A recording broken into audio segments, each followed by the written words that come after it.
नमस्कार, मी निलिमा कदम.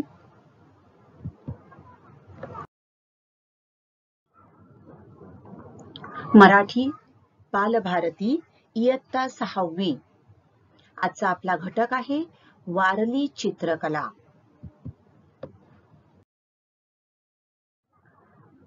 वारली चित्रकला या पाठाचे लेखक आहेत डॉक्टर गोविंद गारे.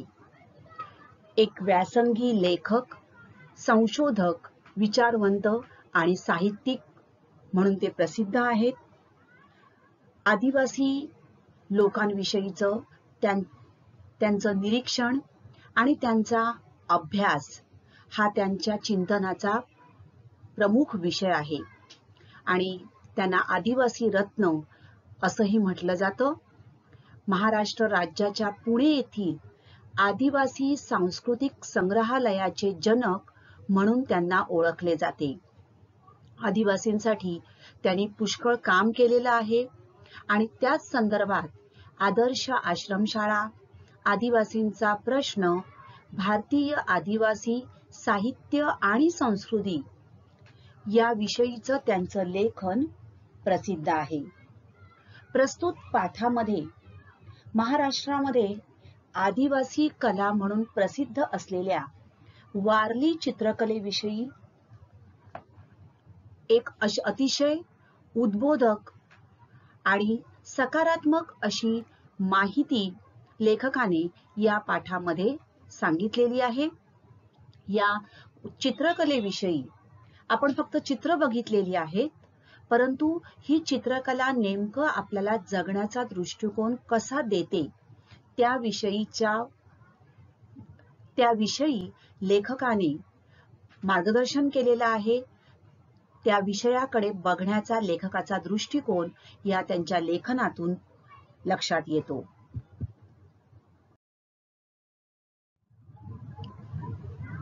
भारतीय संस्कृती.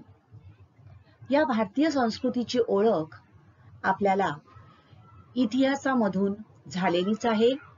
आपल्या देशात विविध प्रकारचे सण साजरे केले जातात आणि या सणांमधून आपली संस्कृती जी आहे ती आपल्याला पदोपदी जाणवत असते. तर ही आपली भारतीय संस्कृती विविध कलांनी समृद्ध झालेली आहे. या सर्व कलांमध्ये त्या संस्कृतीचे प्रतिबिंब पडलेले आपल्याला दिसून येते. निसर्गाशी नाते जोडणाऱ्या व जगण्याकडे सकारात्मकतेने पाहणाऱ्या वारली चित्रकलेविषयीची माहिती या पाठात लेखकाने दिलेली आहे. महाराष्ट्रातील आदिवासी कला असलेली ही वारली चित्रकला मानवी जीवन समृद्ध करते. मानवी जीवनाविषयीचा एक सकारात्मक दृष्टिकोन आपल्याला दाखवून देते. चला तर या चित्रकलेविषयी आणि या मानवी दृष्टिकोनाविषयी किंबहुना मानवी जगण्याकडे निसर्गाशी असलेलं नातं आणि ही चित्रकला याविषयी अधिक माहिती आपण जाणून घेऊया. आपला भारत देश आणि या आपल्या भारत देशामध्ये असलेली अनेक राज्य आणि यामध्ये आपलं महाराष्ट्र हे राज्य. तर या महाराष्ट्र राज्यामध्ये ठाणे, नाशिक आणि धुळे या जिल्ह्यांमध्ये प्रामुख्याने आपल्याला ही वारली चित्रकला आढळून येते. ठाणे, नाशिक, धुळे या जिल्ह्यामध्ये मोठ्या प्रमाणावर आपल्याला आदिवासी जमात आढळून येते आणि या आदिवासी जमातीने त्यांच्या परंपरेनुसार ज्या काही कला जपलेल्या आहेत त्यातली एक विशेष कला म्हणजेच वारली चित्रकला होय. बालमित्रांनो, या चित्रामध्ये तुम्हाला ही वारली चित्रकलेविषयीची काही चित्र दिसून येत आहेत. मग ही वारली चित्रकला अगदी ही चित्र अशा प्रकारे ह्या आकृत्या तुम्हाला दिसल्याबरोबर ही अशा प्रकारची एक आकृती दिसली, ही आकृती दिसली, किंबहुना या अशा आकृत्या दिसल्या की आपण लगेच ओळखतो की ही वारली चित्रकला आहे. म्हणजेच एक वैशिष्ट्यपूर्ण आपल्याला या आकृत्या दिसून येतात आणि हेच या चित्रकलेचं वैशिष्ट्य आहे की आपण बघितल्याबरोबर हे पेंटिंग किंवा हे चित्र वारली चित्र आहे हे आपण ओळखू शकतो. तर भारतीय सांस्कृतिक जीवनाच्या समृद्धीमागे आदिवासी कलेचा मोठा आधार आहे. नागरी संस्कृतीच्या प्रभावापासून मुक्त परंपरागत चालत आलेले निसर्गप्रेम, सहज उपलब्ध साहित्यातून झालेला उत्स्फूर्त आविष्कार म्हणजेच आदिवासी कला असे या कलेचे सोपे समीकरण मांडता येईल. बघा, नागरी संस्कृती म्हणजेच शहरी संस्कृती. तर भारतीय सांस्कृतिक जीवन जे आहे या मागे आदिवासी कलेचा मोठा आधार आहे असं लेखक म्हणतायत. नागरी संस्कृतीच्या प्रभावापासून म्हणजे शहरीकरणाकडे आपण पटकन जातो, शहरीकरण आपण लगेच आत्मसात करतो.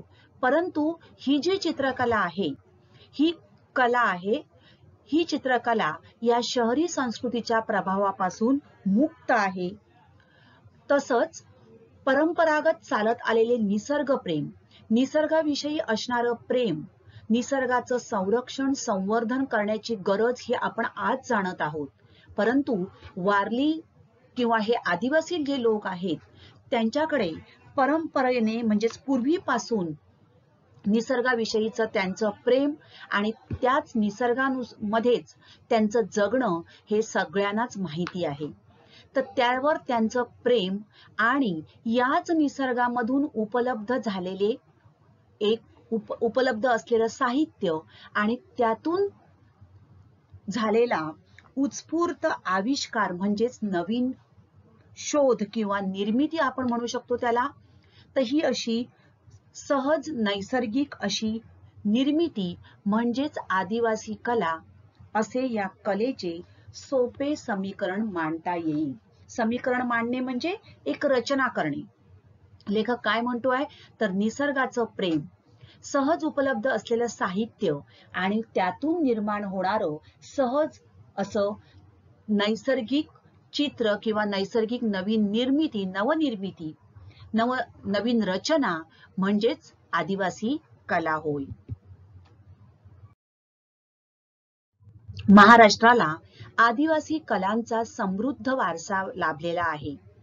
त्यात वारली चित्रे, लाकडी कोरीव काम, मुखवटे, मृण्मूर्ती, धातुकाम, पाषाण मूर्ती, वाद्य, शिकारीची साधने व इतर कलात्मक वस्तू यांचा समावेश होतो. आदिवासी कलांचा हा वारसा निश्चितच वरच्या दर्जाचा आहे. बघा, तुम्हाला मी या ठिकाणी चित्र दाखवलेली आहेत. या चित्रात आपल्याला वेगवेगळी वाद्यामधून ही कला आपल्याला दिसतेय. पाषाण मूर्ती म्हणजेच पाषाणाच्या दगडाच्या मूर्ती, धातुकाम धातूच्या मूर्ती, शिकारीची साधनं किंवा इतर कलात्मक अशा वस्तू, यामध्ये आपल्याला ही वारली चित्र किंवा वारली संस्कृतीची जी ही काही ओळख आहे ती होते आणि हाच या कलांचा वारसा आहे.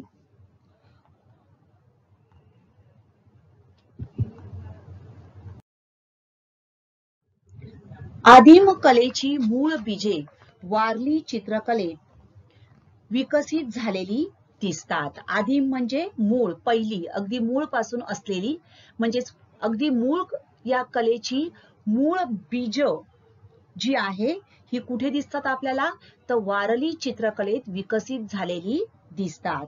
म्हणजे मूळ जी कला आहे या आदिम कलेची मूळ बीज या आपल्याला वारली चित्रकलेत विस्तारित झालेली, वाढलेली दिसून येतात.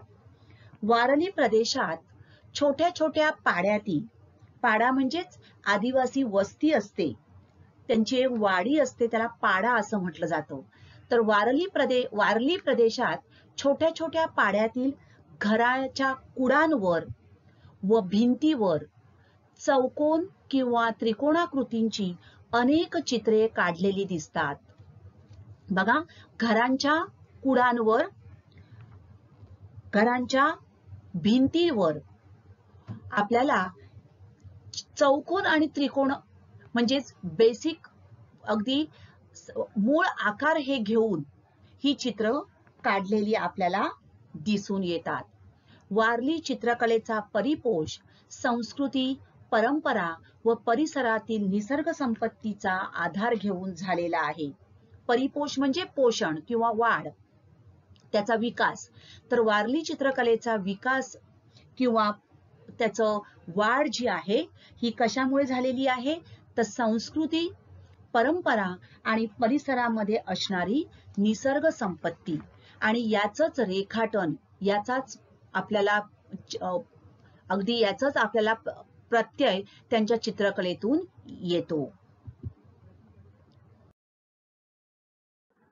त्यामुळेच वारली चित्रकलेत धार्मिक विधी, लग्नविधी, दैनंदिन जीवन व लोकजीवन चितारलेले दिसते.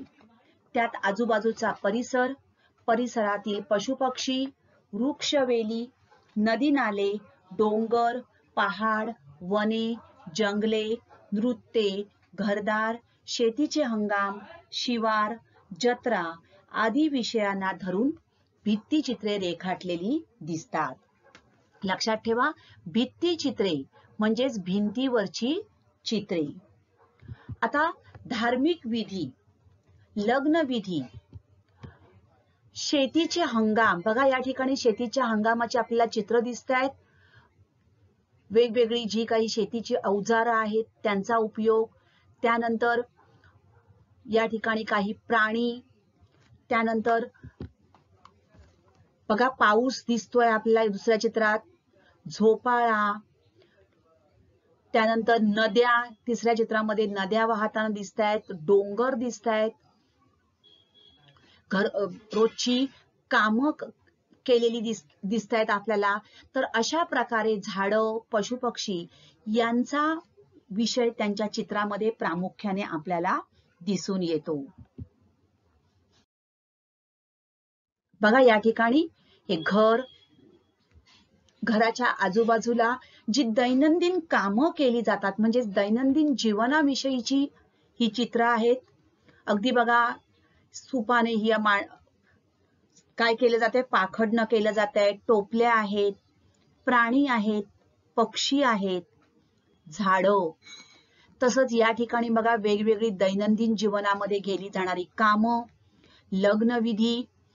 तर या विषयांना धरून भित्तिचित्र म्हणजेच भिंतीवरची चित्र रेखाटलेली आपल्याला दिसून येतात. तर बघा नृत्य, त्यानंतर लग्नविधी संबंधीची काही चित्र किंवा त्याचं जे दृश्य आहे त्या संबंधी, लग्नविधी संबंधीची जी काही दृश्य असतात त्या ज्या परंपरा, संस्कृती ज्या आहेत त्यानुसार त्या विषयांना धरून ती चित्र आपल्याला दिसून येत आहेत. दैनंदिन जीवनातील जी काही कामकाज चाललेलं असतं त्यावर आधारित चित्र आपल्याला दिसून येत आहे. धार्मिक विधी किंवा सण समारंभ, तर या विषयांना धरून ही चित्र रेखाटली जातात. आज आपण आदिवासी कलांचा समृद्ध वारसा कशा प्रकारे आपल्याला कुठे कुठे दिसून येतो आणि त्यांनी त्यांच्या चित्रकलेमध्ये कोणकोणत्या विषयाला धरून ही चित्र रेखाटलेली आहेत त्याविषयी माहिती घेतली. या चित्रकलेविषयी किंवा या कलेविषयी त्यांच्या जीवनाबद्दलचा दृष्टिकोन याविषयी पुढच्या भागात आपण माहिती घेणार आहोत. आता आपण इथेच थांबूया. Thank you.